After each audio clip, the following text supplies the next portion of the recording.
As the employee experience becomes increasingly valued in today's world of work, employers are more aware of the need to create and maintain a positive workplace environment. Even with this cultural shift underway, there are, unfortunately, still many workplaces that aren't healthy for their employees. This toxicity can manifest in a number of ways, but there are some signs of a toxic workplace that are easy to spot and act on. Number 1. Employees are burnt out. Overworked employees are often easy to spot. They're frustrated, stressed, and irritable. These workers often lack excitement for their roles, harbor negative feelings towards the company, and struggle to be passionate or creative. Burnt-out employees often experience work stress spilling over into the rest of their lives. And while the Sunday scaries has become a punchline, it's rooted in a real and mounting anxiety about the work week starting. When employees have reached the point of burnout, it's much harder to be productive. They're often disengaged and disinterested in communicating with their team members.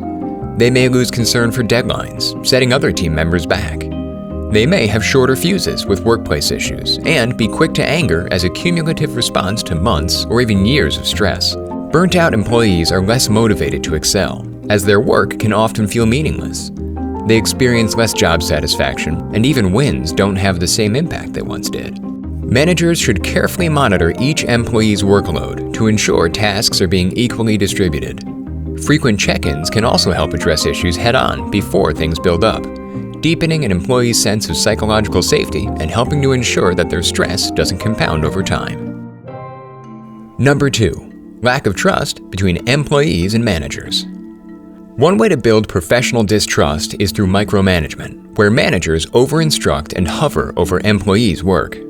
At the same time, it can also be observed in employees who are afraid they're being perceived negatively if they ask their managers questions, speak up about workplace issues, or request additional support. These relationships aren't collaborative or mutually beneficial as they should be. Often this dysfunction stems from disciplinarian, belittling attitudes from manager to employee. However, this distrust can also blossom from a culture of toxic positivity, where managers dismissively tell employees that everything is fine when employees attempt to address valid issues. After a while, toxic positivity can morph into professional gaslighting, where employees have their lived experiences chronically invalidated. Leaders should prioritize clear, honest communication with their employees to build trust over time.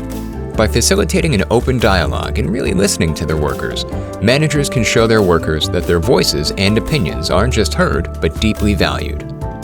Number 3. Office gossip, cliques, and bullying. Unfortunately, too many of us have had the experience of being in an office that evoked the same stomach-churning, insecure feelings of walking into a middle school lunchroom. Not only can this kind of workplace culture affect employees' overall feelings of satisfaction with their job, it can also discourage them from wanting to work at the office and deeply affect their sense of psychological safety. Eventually, this interpersonal toxicity can take a major toll on their self-esteem and mental health. The social underpinnings of the workplace can also have a negative effect on performance, productivity, and ability to function as a team. Due to their discomfort, employees may feel unmotivated to participate in work or company culture for reasons completely outside the scope of their role. To protect their workers, leaders should tune in on the social structures of their teams, have private discussions with employees who may be ostracizing others, and emphasize the importance of a culture built on respect, kindness, and equity. Number 4. Roles and responsibilities are poorly defined. We all know the old saying that too many cooks in the kitchen spoil the soup, or at least the first half of it.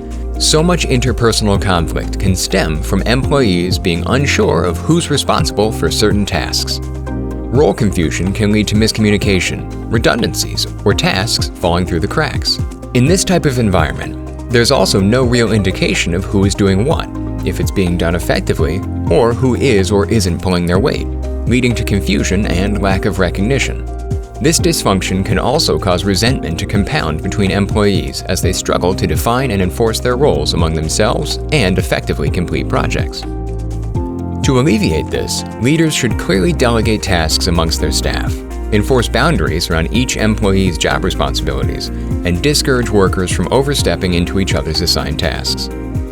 Number 5. Profit is valued over employee well-being. At the end of the day, we're all working toward a better bottom line. However, when employees are viewed as human capital, or profits are valued over people, it's clear that a company's priorities are out of balance. An overvaluation of profit as the only measure of success can make employees feel objectified, especially when external factors may have influenced revenue. Because happier employees are most productive, it's in every company's best interest to ensure their workers are thriving. When employees are supported and functioning at their full potential, they're better equipped to meet company initiatives. Knowing the warning signs of a toxic workplace can help leaders address larger systemic issues within their organizations to build a more positive culture. This awareness can also help prospective employees identify red flags during the interview process and find a healthier fit. Leaders and their employees must work together to create and sustain a healthy, values-driven workplace where all employees have equal opportunity to thrive.